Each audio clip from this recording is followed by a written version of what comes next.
Welcome back to Well, That's Interesting, the when you sit on the edge of your bed and it breaks edition. Yep.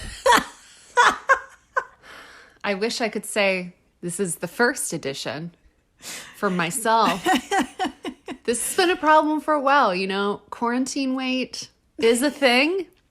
And every time I sit on the edge of this bed, not every time, but like I would say 7 out of 10, It's just, it breaks. I think it's a combination of just we're in bed longer and it's an old IKEA bed and it just breaks a lot. By old, it's like a couple years old. Yeah. Which is old in IKEA years. That's it's like 100. Yeah, it's worse than dog or cat years. Exactly. So. But also no shame to my quarantine weight. Or anyone else. If you're breaking your bed, it's fine. Just by sitting on it? That's because we're recording at the edge of our bed. We're just, yes. That's the chair. That's the chair. This is our office. That's our recording studio. Also happens to be the place where we sleep and eat Indian food. It's fine. Yes, this is, well, that's interesting. Yep. A very professional podcast. A very professional podcast. I'm Jill Chacha, and I'm with the always gorgeous, slightly at an angle, Marissa Riley. Thank you, yes. Yep. It's okay. We can do this. We can do this. We're not going to redo this intro. We're staying with it. We're staying with it. It just if you saw us right now, it looks like we're recording during the second half of Titanic. We're just... It's a deep angle. The show must go on. The show must go on. The show's going to go on. This is In-Betweeni 024. Yeah. And should I say the title? Because you come in cold. That's the premise of this show. Mm-hmm. Well, one of the premises. Yep. Of this show. All right, I'll say the title. Okay. Someone tried to poison a Florida city's water supply, and doctors swallow Legos for science. I love this. It's so Florida. Yes. In every way, shape, and form. I realize the second half probably doesn't take place in Florida, but it's still got a Florida vibe. Yeah.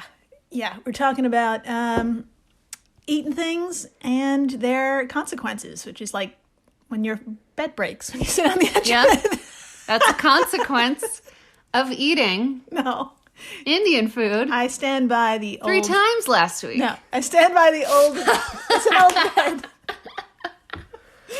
Oh, we're fine. Here we go. Okay, should we start? In-Betweeni 024? Fuck yeah, let's do it. Let's do it. Okay, so as promised, we are headed back to the magical land of Florida. And very, very recently, a very disturbing event took place.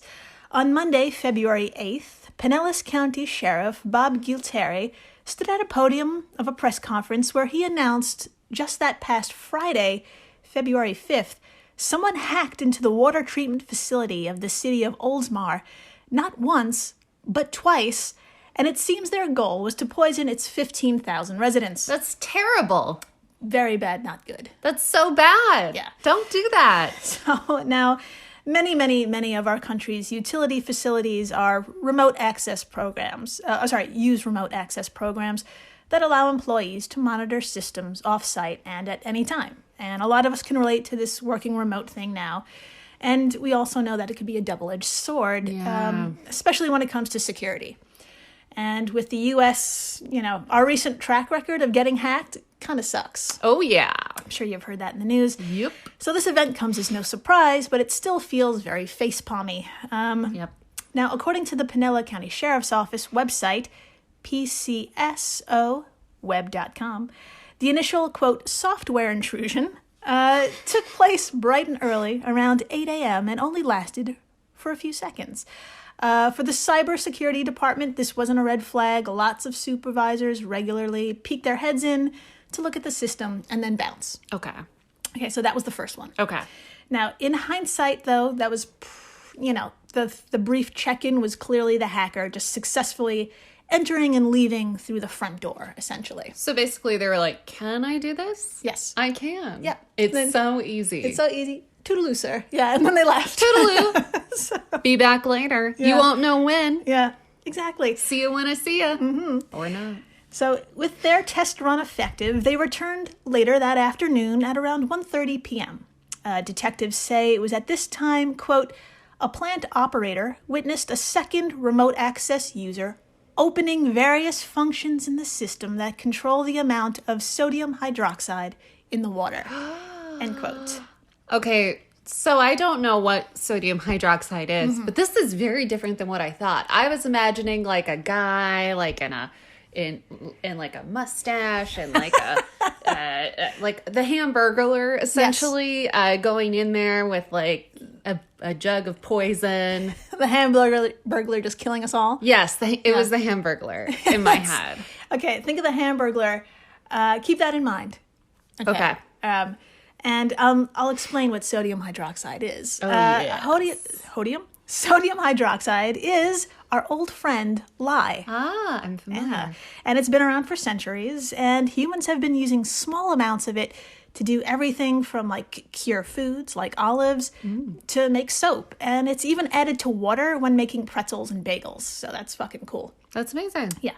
And you've probably even used it today. It's in most commercial cleaners. It unclogs drains, it dissolves grease, and it dissolves, you guessed it, human bodies. Oh, that's bad. That's right. That's bad. Now, quote, due to its low cost and high availability, it has also been used to dispose of corpses by criminals. Fun. Italian serial killer Leonardo Cianculi used this chemical to turn dead bodies into soap. And in Mexico, a man who worked for the drug cartels admitted to having disposed of more than 300 bodies with it. What? End quote. And The movies are real. The movies are real. The movies are real. The movies are real. And that is from the Wikipedia on lye, which I did not expect, but I had to add that when I just looked up what lye was. Wow. Note to self, Wikipedia lie later. It sounds better than Breaking Bad, to be honest. You learn a lot. You learn a lot. Now, if you're wondering how something could be so wonderful and awesome at the same time, it also... Oh, it's wonderful and awful, you mean? Oh, sorry. Yeah, wonderful. Exactly. I mean, I agree with the previous. Yes. So, let me... Okay, I can read. Oh, is it wonderful? It's also awesome. Okay. Let me try that again. So if you're wondering how something could be so wonderful and awful at the same time, because dissolving bodies is not awesome. It's not awesome. It's really not. Unless it's fictional. Okay, I'll let you go on. Thank you for correcting me. It all comes down to how much you use, and you can get too much of a good thing. Yeah.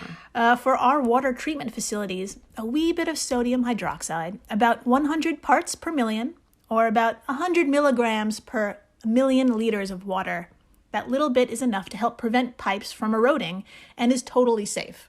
Got it. Now, this is the level at Oldsmar, 100 parts per million. That's where the ratio is kept at. But would you like to read from TampaBayTimes.com about what happened that Friday afternoon? Fuck yeah. All right, quote.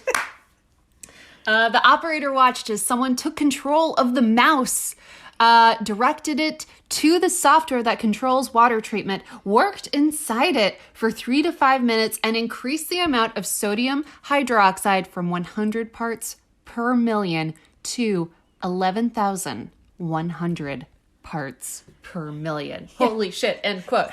Holy shit was not a part of the quote. That was me. Oh my God. Yeah. So afterwards, the attacker exited the system, and the system operator immediately reversed the number back to normal levels. Good. Quote, at no time was there a significant adverse effect on the water being treated, the sheriff said. He went on to say that the FBI and U.S. Secret Service are assisting in the investigation, but, quote, we do not know right now whether the breach originated from within the United States or outside the country. We also do not know why the Oldsmar system was targeted, and we have no knowledge of any other systems being unlawfully accessed. End quote. Right. So, when asked what would have happened if that lye entered the main supply, would you like to read his response? Of course. I would love to. All right, quote. I'm not a chemist, the sheriff said, but I can tell you what I do know is if you put that amount of that substance in the drinking water, it's not a good thing. That's right. End quote. That's right. Way to tell us.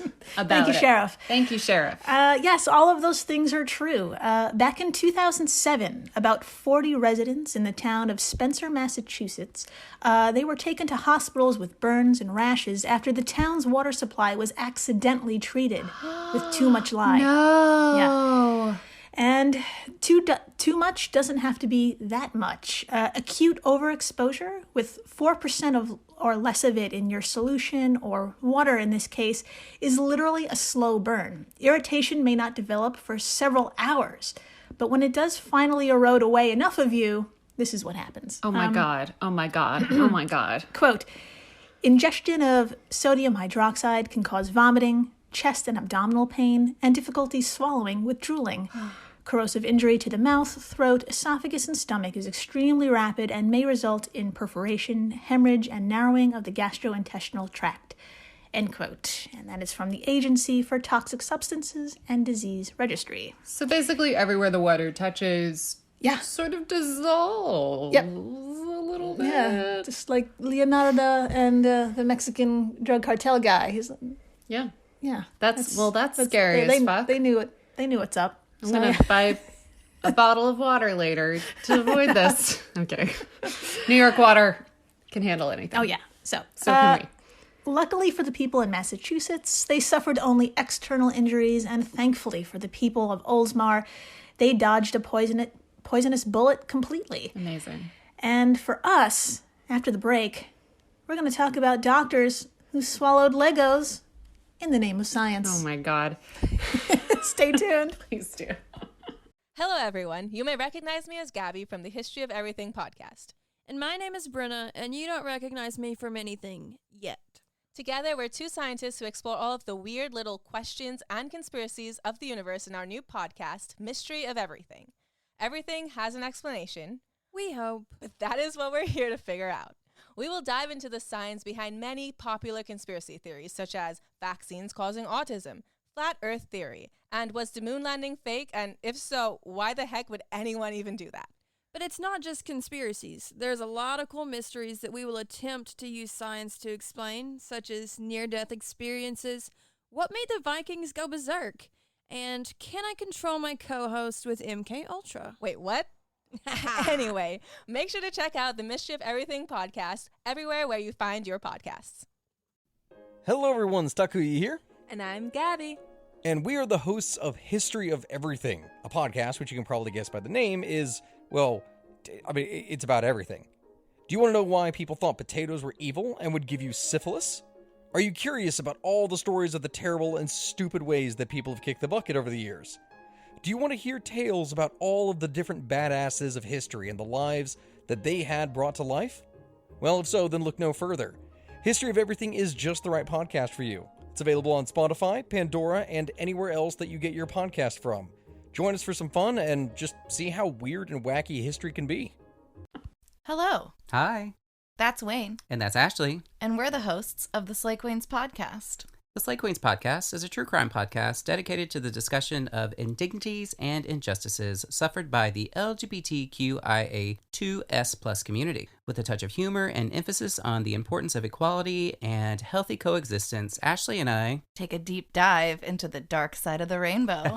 that we do. We are available to stream wherever you're listening to this podcast. So go out and slay queens. Just not each other. Just not each other. Hey everyone, Jill Chacha here from Well, That's Interesting, and I am absolutely thrilled to tell you about Spotify for podcasters. I use it, I love it, and it all started by downloading the free Spotify for Podcasters app, which has all the tools you need in one place to record and edit your masterpiece of a podcast. Spotify for Podcasters also distributes your show to all major platforms, so when you hit publish, your episodes will stream not only on Spotify, but I'm talking about the Apples, the Googles, Stitcher, Good Pods, the other ones. You get the idea. And you can monetize your podcast with no minimum listenership required. You could also set up monthly subscriptions and record ads just like this one. So what are you waiting for? Download Spotify for Podcasters today and start changing the world. Oh, and please, stay interesting. And we're back. We are so back. We're so back, and I think we should end on a lighter note. Yeah. That doesn't involve dissolving bodies. Yeah. Okay, let's talk about poo. How light. Let's talk about poo. And to talk about poo, we have to head over to the United Kingdom, where back in 2018, 6 pediatric healthcare professionals volunteered to swallow one yellow head of a Lego figurine. And if you want to see them ingest this inanimate object, fire up the YouTube and search, quote, "Everything is awesome. Don't forget the Lego." Okay? So just to clarify, these people snapped little heads of little Lego people. Yes. And ate it. And ate it. All right. Yes, and you can watch them do it. They just pop it in their mouth and they swallow some water that does not have lye in it. And, Good. Yeah. Like a pill. There you go. Just like a little pill. So Everything is Awesome, Don't Forget the Lego is also the name of their cheeky study published in the November issue of the Journal of Pediatrics and Child Health, which is available for free online. And honestly, this might be the most adorable study you'll ever read. I see why they did it. It was because kids do this. Yes, exactly. I was like, I love what we're doing. I just don't understand why. Exactly. But I see, because I have no kids, so I don't think about this ever. So Yeah, their goal was a simple one. Quote, "Children frequently ingest coins, generally with minimal, reported side effects. However, the ingestion of other items has been subject to less academic study. Parental concern regarding ingestion applies across a range of materials. In this study, we aim to determine the typical transit time for another commonly swallowed object, a Lego figurine head," end quote. Oh, wow. That's right, everyone. These 6 grown adults swallowed part of a plastic toy, then looked through their poops to see how long it would take to pass through a human, all to calm the fears of countless parents out there. This is so cute. These are noble people. They're just heroes. Would you like to read the method and the outcome of this grand work? I would really love to. All right, quote, "Participants ingested a Lego head, and the time taken for the object to be found in the participant's stool was recorded. The primary outcome was the found and retrieved time, or FART score." That's right. I'm just going to pause for effect. Okay. All right. Rest of the quote. "The FART score averaged 1.71 days. There was some evidence that females may be more accomplished at searching through their stools than males, but this could not be statistically validated," end quote. This is my favorite quote that has ever happened. It's pretty goddamn It amazing. involves women being better at something according to science, and it involves a fart score. I mean, what else do you need? Nothing. I don't need end of podcast. The end. The end. So this fun little dig came at the expense of one male participant who did not find the Lego head even after 2 weeks. Wow. It's most likely he missed catching it, and it's not stuck anywhere. He's totally fine. And the researchers noted that this isn't to be taken as hard science or even replicated. It's best to avoid eating anything that's not food. But if a small piece is accidentally ingested, this was merely to be of use, quote, "to anxious parents who may worry that transit times may be prolonged and potentially painful for their children," end quote. Oh. And remember we brought up coins at the beginning? Yes. Okay, if you're wondering how fast those pass through a person, that study was done back in the wacky 70s. Of course it was.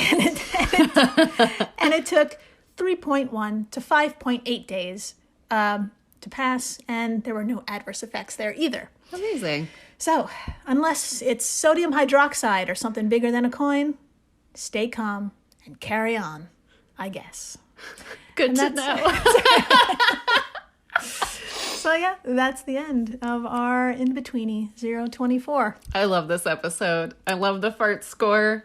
I love saying the fart score. That's right. Amazing. Amazing. So everyone, enjoy your fart scores. I don't know. I don't know where I'm going with this. Enjoy them. And stay interesting. Please do.